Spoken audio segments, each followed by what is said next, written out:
guys, I am Marina Arkansas, and thank you so much for watching. Today I'm in Little Rock, Arkansas with Miss Debra Davis, everybody. Hello. And she's looking so fabulous wearing the black shirt. I love that. And now she is so gracious and she's getting the I Choose Trends, if you don't mind, to say buy me that you can find on my website. So we are going to do this really quick because it is raining, but you could see the Arkansas Baptist College right behind us. We are in a historic neighborhood. So Miss Debra is going to be one of my speakers at an upcoming event in November, which I'm super excited about. Yes, follow the Facebook, you'll hear all about it. Now, could you please tell us what do you do and how you can help us? What I do, I work at Booker Arts Magnet here in Little Rock. Yes. As a parapro in the special ed self-contained classroom. Yeah, so you must be just the kindest, nicest person on the planet if you can do that. Because it takes a lot of patience and education. Oh my goodness, because Yes. it's not just a regular education. You might have to have like an extra education, you know, because you have to help extra. So we talked early about it, and I just want to know about these kids. Like you told me that there is stigma, but how can we look at them in a supportive way? How can we as a community support these kids? We have to have patience.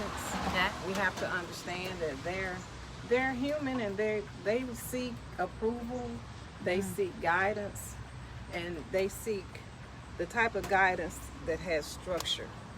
As long as if you can picture in your mind how you would feel in their shoes, it will be so much easier for us to understand that they have the capability of learning, but they just need a little extra Time and help effort, because yeah. their minds are wired a lot differently than the average child. So But you told me that they're actually very bright. they are very bright. Yes, and you told me that once they become adults, people can help them, you know, give them extra training, and they will be a great asset to companies. Yes, they will. See, that's amazing. Now, since you work with students and people, and you've seen it all, and you are that seem like the nicest person I've ever met. So we all going through a very difficult time right now. What would you tell us? How to stay sane and try to be positive right now? Well, me personally, I have to read my word. I have to keep a positive attitude, and I have to realize that God is going to bring us out, just like He brought us out of the other different disasters that a lot of us have gone through. Yeah. I've gone through a lot of adversity in my life, so it's a lot easier for me to put on that survival mode or that mindset. I've got to think, what can I do to help myself? And we can't put ourselves in other people's shoes, but we can understand and try to be compassionate at this time.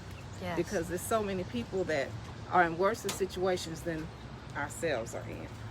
I've had a lot of friends of mine that they've asked me the same question, and I've told them I just have to keep positive. Yeah. And we have to know that we're going to make it through this, and we have to help each other. This is not the time for division. Yeah. It's not the time for us to continue to be judgmental with the situation of what's going on in our world. But we have to just come together That's right. And support each other as people. as people, Because we all, no matter what color. we all people, and we all wear pants one leg at a time. So you heard that. We all eat the same, maybe not the same foods, but we eat. Yeah, we go go to to sleep. we go to the same doctors, you know. So Same we doctor. have the similar problems, not the same. We just have to be compassionate and be relatable to each other's situations. Yeah, spread love, spread kindness. Yes. And with COVID-19, as hard as it is, you know, obey the rules and Yes. be optimistic. So as you see right now, yes, we're kind of close, but we're outside. We're outside, so we're doing it well. Now, another cool thing about you is that you are an author. Could you tell me more about your authoring background and what do you write? Well, I really didn't have a very broad background writing children's books. How beautiful. Look at that. Okay, go ahead. But I've started, I wrote 2 children's books. The Oh, first wow. one is Brianna's Dreams, I Just Want to Know. And the second one is Brianna's Water Tower. I mean, forgive me for asking, when did you write it? I mean, is it any related to... I wrote it in 2018. I mean, October. like, I know it's totally not related, but I can't help but think of, you know, Brianna that you know Well, what I'm talking about. I really don't want to... What inspired me to write her, Yeah. there's so many children that are adopted now. And a lot of them don't understand, or they have questions in their mind. You know, what happened? Yeah. Why was I adopted? We're talking What about happened to my parents? it failed, but this is the book. You see, Brianna's Dream.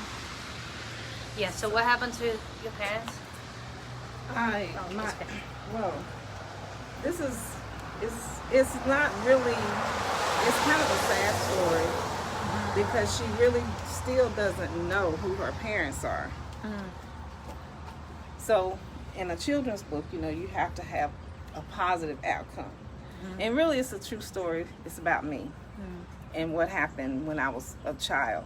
I was adopted at the age of 6, but I was also abused, physically abused by my parents. And my mother, she tried to stuff me in the oven when I was 4 years old. And I never established a relationship with her or my father, because when she told my father that she was pregnant with me, he immediately left her. So I feel like a lot of the things that was going on in her mind at the time that she did this to me, she was angry, she was bitter, she was depressed. So I don't blame her, but I understand, you know, because I've dealt with people that have mental illnesses and how they think. And I really want to be able to get that message to young children that's struggling with those questions.